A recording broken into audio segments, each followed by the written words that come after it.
Bom dia, gente. Bom dia, bom dia. Ai, que dia feliz hoje.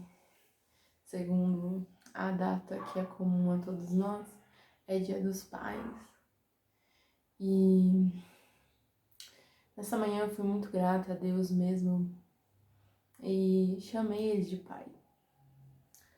Acho que o nosso Pai que está nos céus deve ser lembrado nesse dia. E eu sou grata a Ele por sempre prover a minha vida e por tudo que Ele é. Por isso eu vou começar orando mais esse dia. Deus, obrigada, Jesus, por tudo que o Senhor tem feito e por tudo aquilo que ainda irá fazer. Obrigada, Senhor, por ser esse Pai tão querido, tão amado, tão bondoso, tão misericordioso que Tu és. Obrigada pelo fôlego de vida que o Senhor dá todos os dias a mim. Te louvo em nome de Jesus. Amém. Bom, hoje eu tava lendo o capítulo 4, 5 e o 6 do livro de Daniel. E eu vou ler um versículo do capítulo 4. Capítulo 4, versículo 27. Portanto, ó rei, aceita o meu conselho, renuncia a teus pecados e a tua maldade, pratica a justiça e tem compaixão dos necessitados. Talvez então continues a viver em paz. Daniel está falando aqui com o rei Nabucodonosor, porque ele tinha ficado um rei muito orgulhoso e soberbo, e Deus não se agradou daquilo. E aí tinha determinado uma sentença bem difícil para ele, que ele iria viver entre os animais, tudo. E aí, vamos ler o versículo 34 do capítulo 4. Ao fim daquele período, eu, Nabucodonosor, levantei os olhos aos céus e percebi que o meu entendimento tinha voltado. Então louvei o Altíssimo, o Rei, e glorifiquei aquele que vive para sempre. O seu domínio é um domínio eterno, o seu reino dura de geração em geração. E o que aconteceu? Nabucodonosor ficou no meio dos animais, foi um período bem difícil, sabe? Ele ficou muito doido. Mas aí chegou um tempo, como Daniel tinha falado, que Deus foi lá e a consciência dele voltou. E aí ele reconhece aqui o Senhor como aquele que é o único digno de receber honra e glória. E aí no versículo 37, agora eu, Nabucodonosor, louvo, exalto e glorifico o Rei dos céus, porque tudo o que ele faz é certo e todos os seus caminhos são justos, e ele tem poder para humilhar aqueles que vivem com arrogância. Então ele assume aqui a respeito da sua arrogância. Deus resiste aos soberbos, mas dá graça aos humildes. Então não adianta nós nos enchermos de soberba e Deus estiver longe de nós. Então é sempre bom confiar em Deus. Aí, capítulo 5, versículo 17. Então Daniel respondeu ao rei: podes guardar os teus presentes para ti mesmo e dar as tuas recompensas a algum outro. No entanto, lerei a inscrição para o rei e lhe direi o significado. O que aconteceu?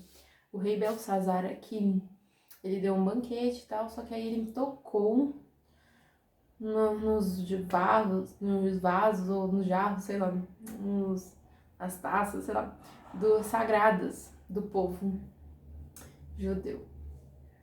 E aí Daniel foi chamado porque no meio do banquete apareceu uma mão escrito assim, Mene Mene Tekel Parsin. E aí ninguém conseguia interpretar o que aquela mão tinha escrito, mas aí o rei lembrou-se de Daniel e mandou chamar Daniel. E aí Daniel deu a resposta certeira lá, de que ele tinha sido pesado na balança e foi achado em falta. E aí na mesma noite ele morreu. E quem assumiu foi o rei Dário. Sabe o que eu vejo na vida de Daniel? Ele não tinha medo de falar a verdade, mesmo que a cabeça dele estivesse em xeque. Mesmo assim, ele falou. Conversou com o rei e falou, Deus falou isso, isso e isso.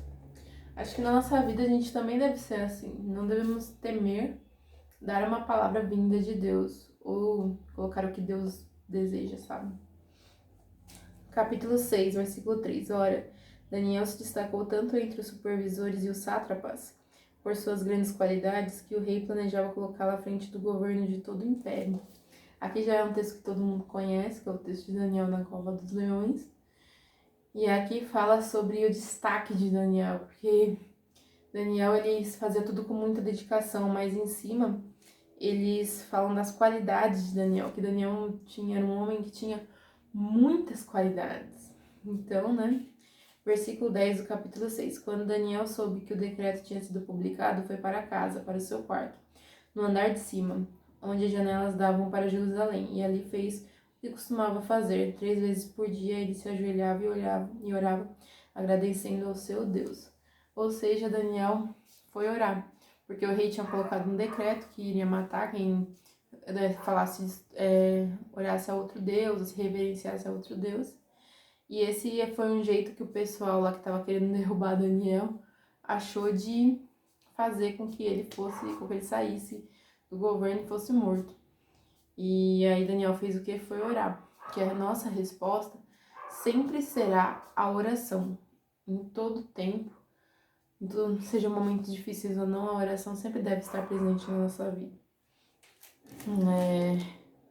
Aí no capítulo 6 ainda, no versículo 26, estou editando o decreto para que em todos os domínios do império os homens temam e reverenciem o Deus de Daniel, pois ele é o Deus vivo, permanece para sempre, o seu reino não será destruído, seu domínio jamais acabará.